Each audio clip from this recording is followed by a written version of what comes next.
Assalamualaikum warahmatullahi wabarakatuh. Pada kesempatan ini kita akan belajar tentang bidang koordinat. Nah, apa itu bidang koordinat? Yang pertama kita akan belajar tentang unsur-unsur pada bidang koordinat. Saksikan videonya.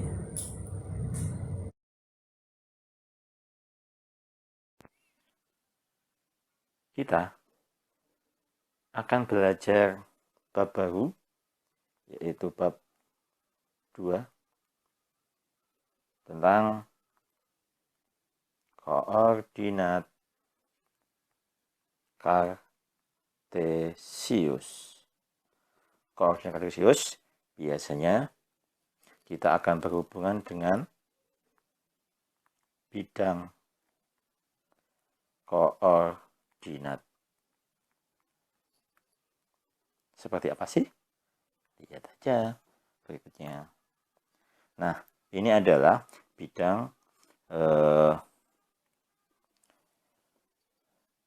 koordinat. Nah, yang mendatar disebut sumbu X, yang vertikal disebut sumbu Y, begitu. Jadi saya ulang lagi, yang mendatar itu sumbu X, yang horizontal itu sumbu Y, begitu. Nah, kemudian kalau sumbu X, kalau ke arah kanan itu sumbu X positif, kalau ke arah kiri sumbu X negatif. Kalau sumbu Y arahnya ke atas itu positif, kalau sumbu Y ke arah ke bawah sumbu Y negatif. Jadi kalau saya lagi, kalau ke kiri itu sumbu X positif, kalau ke kanan itu sumbu X positif, ke kiri sumbu X negatif. Kalau sumbu Y ke atas itu positif, ke bawah itu sumbu Y negatif. Nah, bidang koordinat terbagi menjadi 4 nanti. Ini disebut kuadran 1. Berikutnya terbagi jadi 4.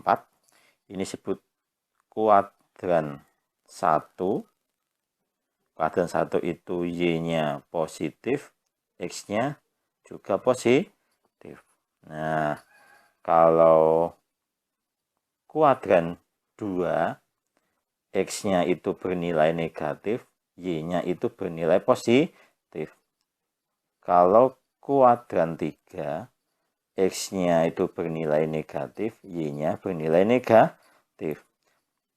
Kalau kuadran 4, X-nya itu positif, Y-nya negatif. Begitu. Itu adalah penjelasan tentang bidang koordinat kartesius. Jadi kita ulang lagi. Bidang koordinat. Jadi yang mendatar itu sumbu X, yang vertikal itu sumbu Y. Kalau sumbu X ke arah kanan positif, ke kiri negatif. Kalau sumbu Y ke atas itu positif, ke bawah negatif. Berikutnya dia terbagi menjadi 4. Kuadran 1, X-nya positif, Y-nya positif. Kuadran 2, X-nya negatif, Y-nya positif. Kuadran 3, X-nya negatif, Y-nya negatif. Kuadran 4, X-nya positif, Y-nya negatif. Nah, jadi jangan lupa dia terbagi menjadi 4. Nah, pembagian ini nanti kan akan menggunakannya di materi SMA, tapi nanti saya kira masih SMP, bahas SMP dulu, oke? Oke. Nah, kemudian kita akan, setelah kita tahu apa itu bidang koordinat, seperti tadi penjelasannya. Nah, selanjutnya kita akan bicara membaca dan menulis titik. Setelah kita mengetahui apa itu bidang koordinat, sekarang kita akan belajar tentang bagaimana menggambar sebuah titik pada bidang koordinat dan penerapannya.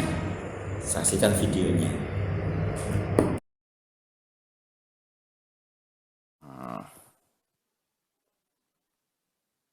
Membaca dan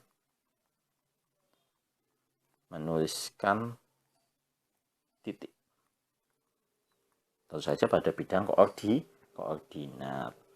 Nah, seperti berarti kalau saya punya jadi titik dalam bidang koordinat nanti terdiri dari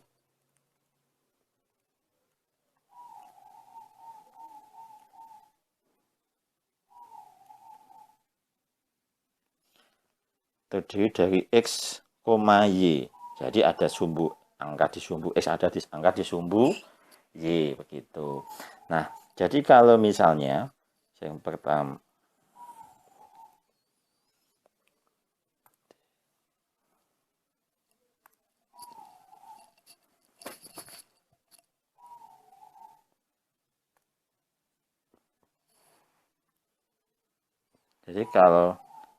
yang pertama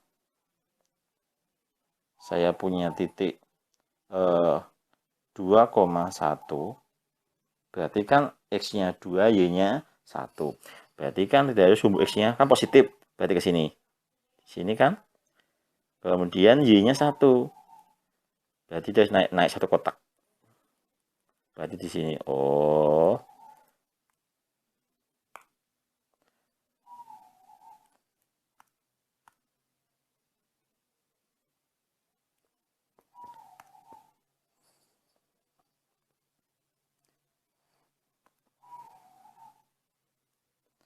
Berarti ini adalah 2,1. Begitu cara menuliskannya. Oke. Oke, berikutnya. Kalau saya punya min 1,3. Berarti X-nya min. Min itu ke arah kiri di sini. Nah, jadi kita mulai dari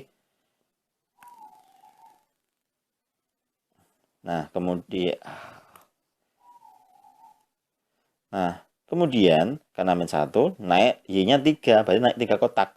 1 2 3, berarti titiknya adalah min 1,3, begitu. Contoh lagi, misalnya saya punya min 2, min 5. Berarti X-nya kan min lagi ke kiri, berarti sini kan. Nah, kemudian Y-nya min 5, negatif 5, berarti kan ke bawah. Kita ngitung 5 kotak. Nah, tuh 2, 3. Nah, ternyata di sini. Ya enggak? Berarti ini adalah min 2, min 5, begitu. Nah, yang keempat, kalau saya punya misalnya 6, negatif 2, berarti X-nya positif. Berarti ini kan? Ya enggak? Negatif 2, Y-nya ke bawah berarti. Oh, tinggal ke sini. Oh, di sini 2 kotak ternyata. Sehingga nah, berarti ini 6, negatif 2. Itu cara membaca dan menuliskan titik pada bidang koordinat. Ingat, titiknya itu terdiri dari X, Y. Yang di depan itu sumbu X, yang di belakang itu Y. Menggambarnya dari titik X dulu. Sehingga contoh 2,1, X-nya 2. Berarti ke sini 2 kotak. 2 toh, terus Y-nya 1, berarti naik. Nah, sehingga ketemulah titiknya 2,1. Seperti itu cara. Ini juga sama. Misalnya kita 6, min 2. Berarti kan cari X-nya dulu di sini. 0 sampai 6. Baru kita negatif 2 berarti ke bawah. Ya sampai 2 kotak, begitu caranya. Cara membaca dan menuliskan titik pada bidang koordinat seperti itu. Nah, kalau kita sudah bisa membaca dan menuliskan titik, nah, sekarang berikutnya kita akan penerapan lanjutannya.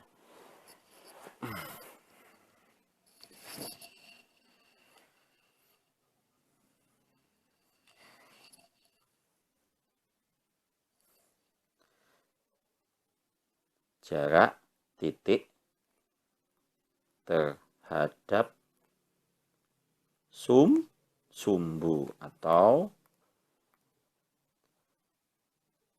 garis sumbu. Ingat, tadi sumbunya ada sumbu X sama sumbu Y. Begitu. Nah, misalnya saya punya sebuah titik di sini. Kita tidak tahu, belum tahu anggap kita di sini kita.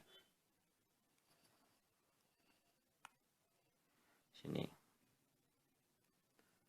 Kita tidak tahu ini titiknya berapa. Nah, kita harus mulai berpikir jarak terhadap dari sumbunya. Oke, dari ini kan sumbu X, hitung dulu. Titik A katakanlah ini. Kita tidak tahu. Nah, berarti dari sumbu 0 dari dulu. Kan 0, ini sumbu X. Berarti ini 0, 1, 2, 3. Ya kan? Terus naik ke atas berapa kali? 1, 2, 3, 4. Oh, kalau begitu titik contoh pertama, titik A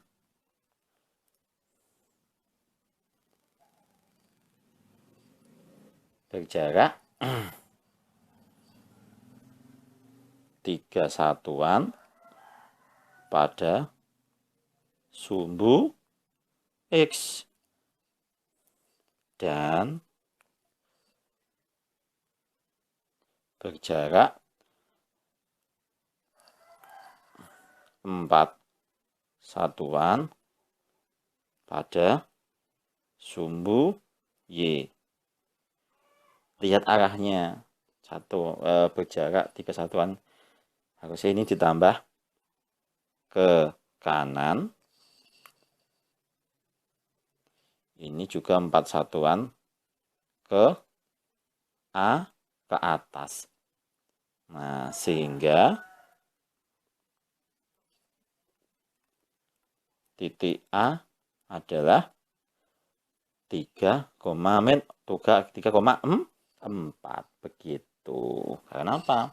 Berjarak 3 satuan ke kanan dari sumbu X, ya nggak pada sumbu X itu 2, 3, terus dan berjarak 4 satuan pada sumbu Y.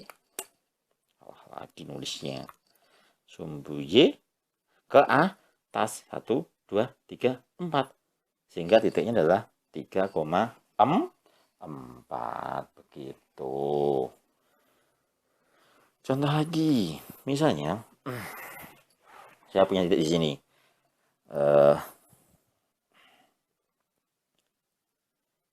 Katakanlah di sini. Nah, ini saya titik B. Titik B. Nah, titik B. Kita hitung dulu. Ke kiri. Jangan ke kiri. Pada sumbu X. 1, 2, 3, 4, 5. Ke atasnya. 1, 2, 3. Oh. Titik B.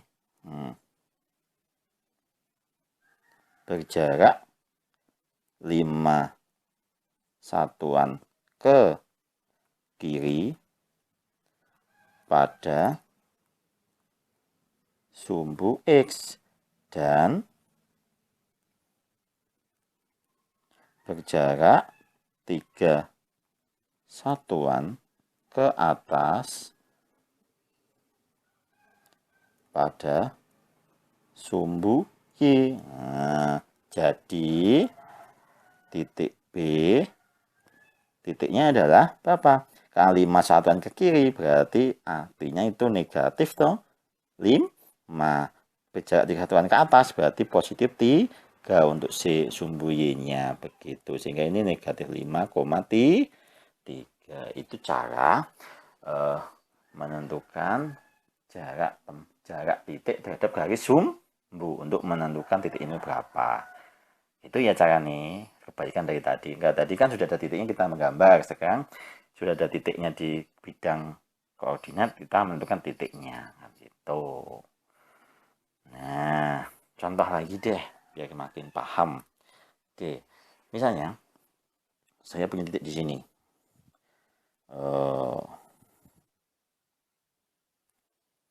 Nah, misalnya di sini, saya titik C, itu ya, titik C berarti. Nah, titik C, datang dulu. Ke arah kiri kita ini, sumbu X-nya 1, 2, 3. Ke bawahnya berapa ini? 1, 2, 3, 4, 5. Oh, kalau begitu kita tulis titik C berjarak 3 satuan ke kiri pada sumbu X dan berjarak 5 satuan ke bawah pada sumbu Y. Nah, jadi kan ngono. Titik C itu berapa? Ke kiri 3 satuan berarti kan negatif 3. Ke bawah 5 satuan. Oh, berarti negatif 5 Y-nya. Sehingga C-nya adalah negatif 3, negatif 5. Begitu. Setelah tadi kita belajar tentang jarak titik terhadap garis sumbu, sekarang kita akan belajar jarak 2 titik sejajar. Jarak 2 titik sejajar. Nah, begitu. Misalnya saya punya titik A di sini dan titik B di sini.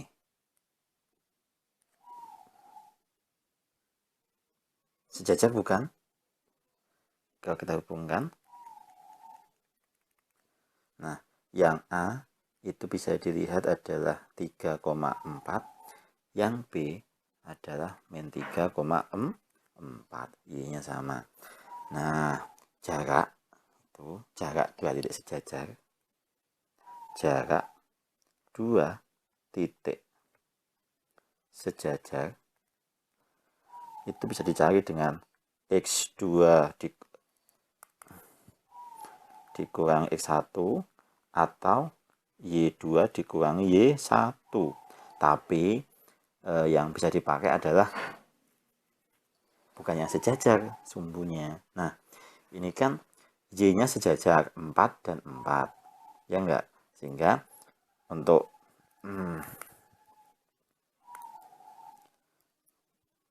jarak A ke B begitu, karena Y-nya yang sama, kita ambil X-nya kan begitu.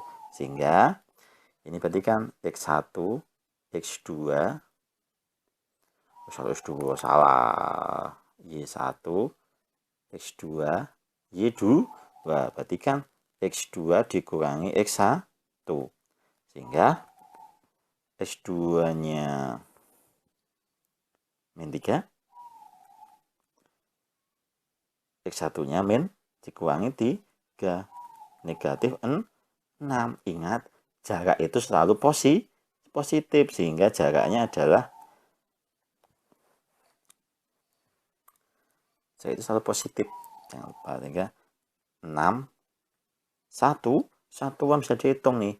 1, 2, 3, 4, 5, 6, 1. Wah, sehingga jarak itu selalu positif. Begitu. Oke.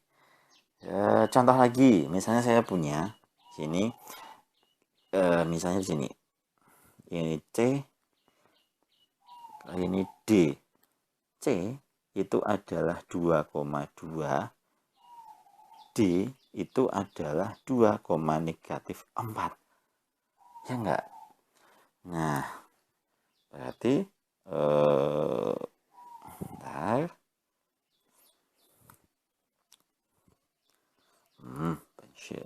C ke D. Nah, berarti ini X1, Y1, X2, Y2. Wah, ingat, yang sama adalah nilai X-nya. Berarti Y-nya yang digunakan untuk mencari jaraknya. Sehingga Y2 min Y1 sama dengan negatif 4 dikurangi 2 negatif 6.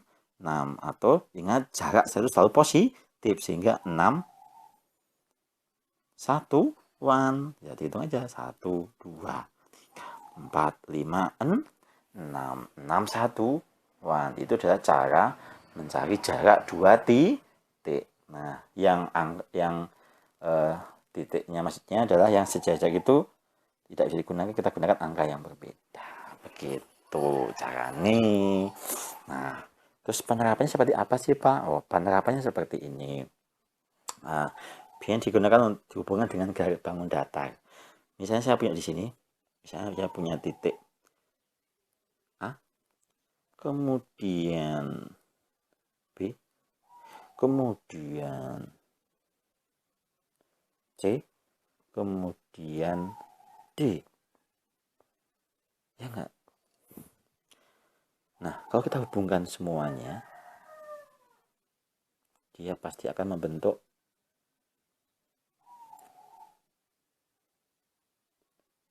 bangun datar. Itu pasti.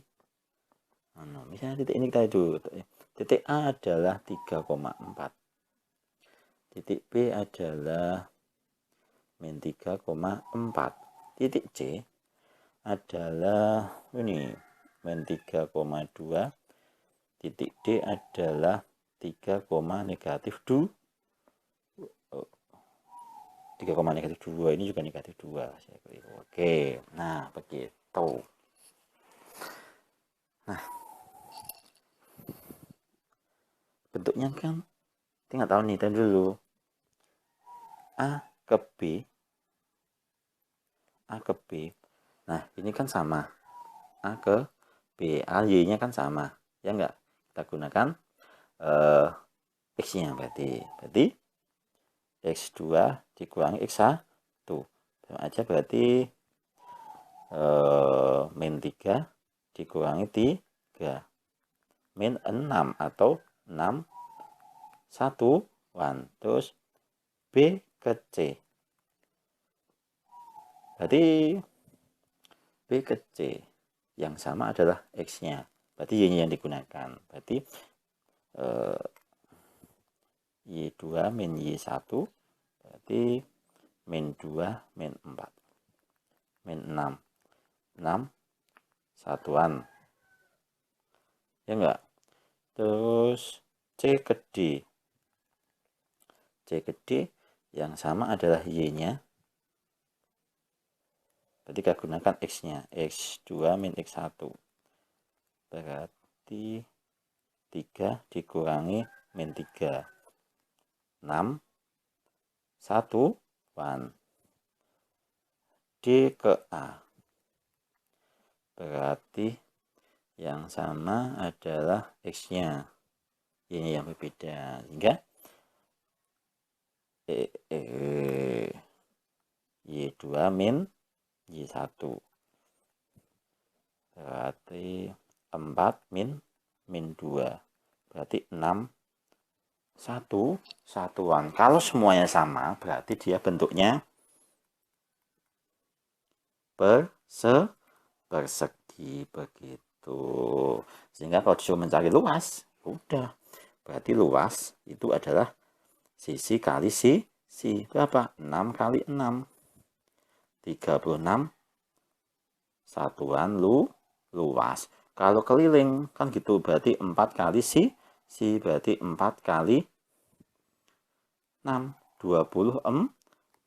Berarti jawabannya 24 satuan keliling begitu. Nah, saya rasa itu saja pada kesempatan kita belajarnya. Kita sudah belajar apa itu bidang koordinat. Kita sudah belajar bagaimana menggambar titik dan penerapannya pada suatu soal atau masalah. Itu saya akhiri. Assalamualaikum warahmatullahi wabarakatuh. Sampai ketemu lagi. Jangan lupa subscribe.